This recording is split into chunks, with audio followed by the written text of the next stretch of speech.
Yes, muvandimwe ndagushuje Imana yo mu ijuru niguha umugisha kandi kugirire neza mu izina rya Yesu.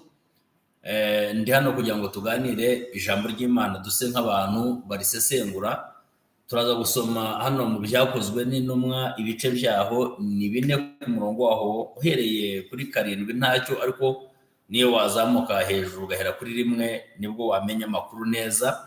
Haravuze ngo babata hagati barababaza bati n'imbaraga ki cyangwa n'izina ki byabateye gukora ibyo. Nuko Petero na Yohana yuzuye umwuka wera arababwira ati batware b'abantu namwe bakuru, uyu munsi turabazwa ibyo twagiriye neza umuntu waruremaye kandi turabazwa icyamukijije. Message yanjye iteye itya: kuki uhereye kera na kare, kubera iki umwana w'umuntu yagiye arwanya kumenya Imana? Kubera iki? Aho kugira ngo ikintu niba kibaye abantu bacyanarize, bagisesengure ndetse bagiha agaciro, bagiha umwanya wacyo, usanga guhera kera abantu baragiye barwanya kumenya Imana.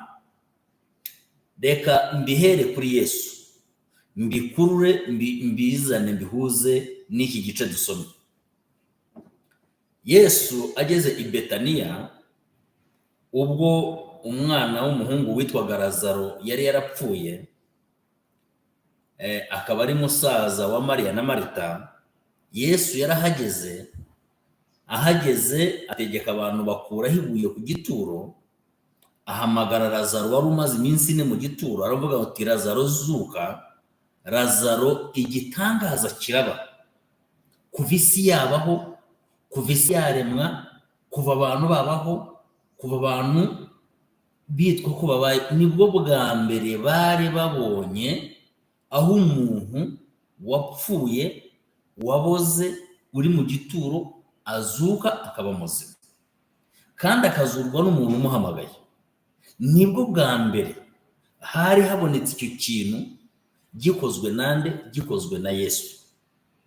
Mu bantu babayeho baba ari abatambyi, ntawigeze azura umuntu wahambwe wageze mu gituro, ntawigeze amuhamagara, nta muntu n'umwe wigeze ukora iki kintu mu bantu babayeho b'ibihangange b'ibitangaza bubatse amateka. Yewe kabone n'uyu mugabo na Nowa wubatse inkuge wakoranye n'Imana, ntiyigeze azura umuntu. Yewe na Nimorodi wubatse uyu mudugudu w'i Babeli, ntabwo yigeze azura umuntu. Kandi abo ni abagabo babayeho ku isi badasanzwe, bubatse ibigwi, bubaka amateka.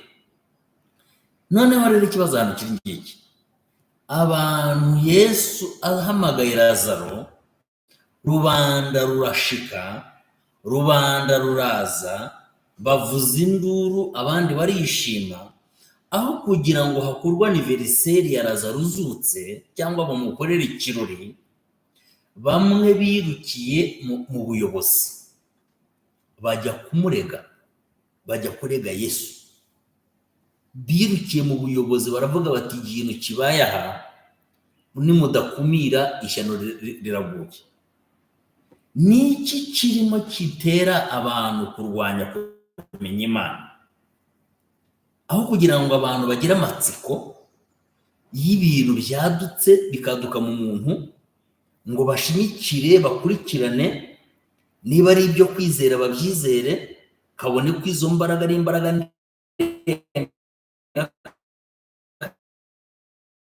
bapfuye ntibazutse. Umuntu ufite ubushobozi bwo kuzura upfuye, aho kugira ngo abantu bamukurikire banamwemereye, ahubwo bamujyana mu buyobozi bajya kumurega. Reka rero tugaruke hano dusome. Petero na Yohana n'ubwango babanye n'uyu mugabo nababwiraga Yesu, abahereza imbaraga yakoresheje ahamagara Lazaro mu gituro. Izi mbaraga azibaha nk'umurage, azibaha nk'isezerano, azibaha nk'abana be yonkeje yareze, kuko yari yabahaye message ivuga ngo nimunkurikire nzabagira abarobyi b'abantu. Hano ni ukuvuga ngo hagaragaye inkuru. Ubwo Petero na Yohana bahagurutsaga ikirema, abantu baranezerwa, induru ziravuga, barishima, bakoma amashyi. Naha twasomye burya ruguru yaho haravuga ngo abantu 3,000 bikubita hasi baravuga bati tumenye ko mu ijuru hari Imana ishobora byose. Hanyuma rero ariko rero burya mu Kinyarwanda baravuga ngo nta byera ngo de. Baravuga ngo nta byera ngo de. Havamo abantu, havamo timu iriruka, iragenda ijya mu bayobozi, iravuga iti muri hano mutazi ibintu byabaye, nimutabirane mutabare, hariya hagaragaye abagabo, nimutabageraho ngo mugire icyo mukora kababayeho. Aho kugira ngo abantu bishime, umuntu wari umaze imyaka 40 aryamiye hasi, ahekwa, adahagarara, atagenda, n'ubwo ngo avugira aho yicaye, bageze amahirwe Imana ikoze igitangaza mu ruhame, arahagurutse, aragiye, arahagurutse, abaye muzima. Abantu barahaguruka barwanya icyo. Bamaze kubirwanya, niho rero dusoma ngo abatambyi, abahanga, abakuru, abanyamudugudu, abaguverineri, abayobozi b'umujyi bose barahaguruka, baraterana, baza biruka, baje gukemura ikibazo. Baraza bafata Petero na Yohana, nta magambo menshi bigeze bavugana, bahise babafunga. Tuzi ko hafunga inkozi z'ibibi, ko tuzi ko hafunga agize nabi, aba bantu bari babafungiye kandi nubwo bagize neza. Mu yandi magambo nubwo ngo bahagurukije umuntu wari ufite ikibazo, Imana imutabariye mu ruhame, Imana ikoze igitangaza mu ruhame. Ariko Imana abantu icishijemo izo mbaraga babitura kubafunga. Ubona biterwa n'iki? Niki gituma abantu aho kugira ngo bashimikire gushaka kumenya Imana, ahubwo bayirwanya kandi byitwa ko bayishaka cyangwa byitwa ko bayikorera? Ugasanga umuntu ibintu byose akora abikora, ariko ni ukuvuga ngo ashyiramo Imana.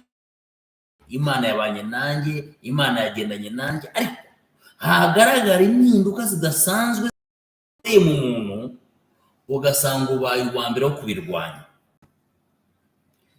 Ubona biterwa n'iki? Icyabaye n'iki rero? Barabafunze, bukeye mu gitondo babashyira mu rukiko, babajyanye kubacira imanza zo kugira neza. Kuki mugira neza? Kuki mwakoze? Kuki mukora ibi? Bibiliya iravuga ngo barabafunga. Bamaze kubafunga, ijambo rivuga ngo bajugunyamo hagati, barababaza bati nimudusobanurire, niki cyabahaye izi mbaraga? Ni irihe zina? Ni ubuhe bubasha? Ni uruhe rwego rwabahaye gukora ibi ngibi mwakoze? Niho Petero rero yavuye amagambo akomeye, aravuga ati yemwe batware b'abantu, namwe bakuru b'uyu mujyi cyangwa abakuru b'aba bantu bayoboye uyu mujyi, uyu munsi turimo turabazwa ibi twagiriye neza uyu muntu, tukaba turimo tunashaka kubizira, tukaba dushaka gukubitirwa mu ruhame. Ariko reka mbabwire, arababwira ngo Yesu mwishe mukamubamba, Yesu wazuye Lazaro akamukura mu gituro amaze iminsi 4 yarapfuye. Uko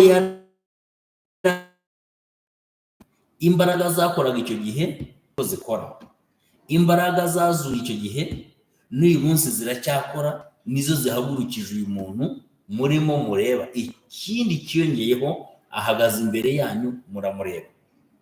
ntabwo muri buze kuvuga ko tubeshya. Aravuga ngo rero Yesu niwe buye rizima ryanzwe namwe mwebwe bakagombye kuba muri abubatsi, mwebwe bahanga, rubanda rukurikiye, mwebwe banyabwenge isi irimo iboneramo ishakiramo ibisubizo, mwebwe mwize banyamategeko mwasobanukiwe. Yesu niwe buye rizima ryahinyuwe namwe. Murimo murubakisha ibitari amabuye, murimo murubakisha ibidafite epfo na ruguru, ariko Yesu mwanze kwemera niwe uhesheje uyu muntu guhaguruka akaba ahagaze imbere yanyu. Arababwira ngo kandi rero nubwo mubona bimeze gutyo, murimo muturwanya, bimeze nabi, mwadufunze, mwadukubise, mwatujujubije, mwatwambuye uburenganzira bwacu, Yesu nta rindi zina Imana ishobora byose yahaye umuntu usibye izina rya Yesu Kristo wazutse mu bapfuye. Niryo zina Imana yaduhaye kugira ngo ingumba ziribyariremo, kugira ngo impumyi zirihumukiremo, kugira ngo ibipfamatwi biryumviremo, kugira ngo ibirema birihagurukiremo, kugira ngo abatabyara baribyariremo. Iryo zina twarihawe rifite icyo bita piyese de rechange z'ubuzima bw'umwana w'umuntu. Muri iri zina harimo ubugingo, muri iri zina harimo ingingo, muri iri zina harimo akazi, muri iri zina harimo ubuzima, muri iri zina harimo iterambere, muri iri zina rikubiyemo ibintu byose. Arababwira ati rero nubwo mubona bimeze gutyo, nubwo mubona mudukubise, ariko iri zina utazaryizera, utazaryiringira azaba aciriweho iteka. Ndimo ndashaka kukubaza ikibazo kivuga ngo kuki abantu twakagombye kuba tuboneramo, dukurikira, twizereramo aribo baba ba mbere mu kurwanya gushaka kumenya Imana, ubona biterwa n'iki? Nshoreje aha